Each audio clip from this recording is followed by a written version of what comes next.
పనసపొట్టు కూర తయారు చేస్తున్నానండి. వాటికి కావాల్సిన పదార్థాలు: ఒక లేత పనసకాయ అండి, దీన్ని ముక్కలుగా కట్ చేసుకోవాలి.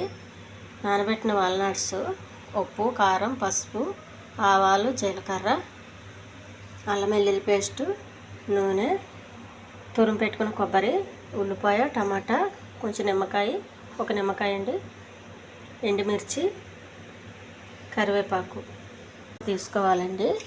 కొద్దిగా జీలకర్ర, ఇది అందరికీ చేసుకునే సులువైన పద్ధతి అండి. కొన్ని ఆవాలు, మరి ఆవాలు ఎక్కువ వేయకండి, సేద వచ్చేస్తుంది. దీన్ని పొడిగా చేసి పెట్టుకోవాలి.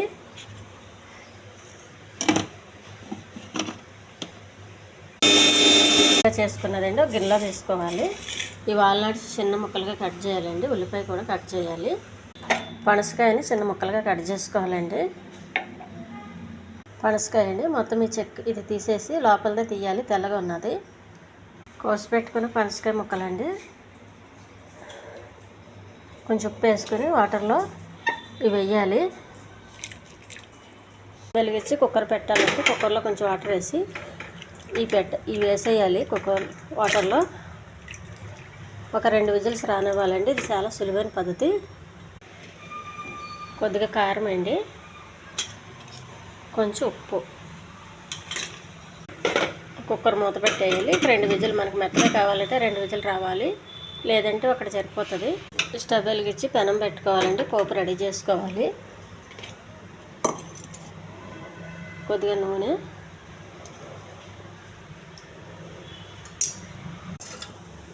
కరివేపాకు, శనగపప్పు, కొంచెం జీలకర్ర, కొన్ని ఆవాలు, కొద్దిగా ఉల్లిపాయ,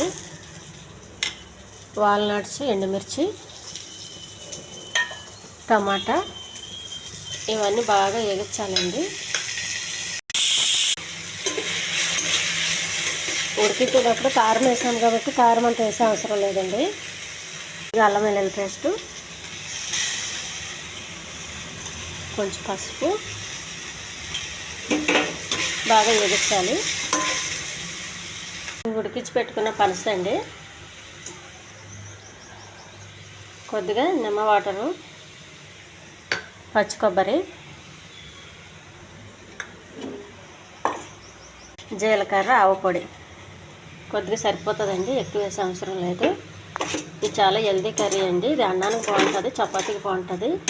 ఈ ఛానల్ నచ్చితే సబ్స్క్రైబ్ చేయండి, షేర్ చేయండి, లైక్ చేయండి, కామెంట్ చేయండి. చాలా టేస్టీ కర్రీ అండి ఇది. ఈ పద్ధతిలో చేస్తే చాలా సులువు.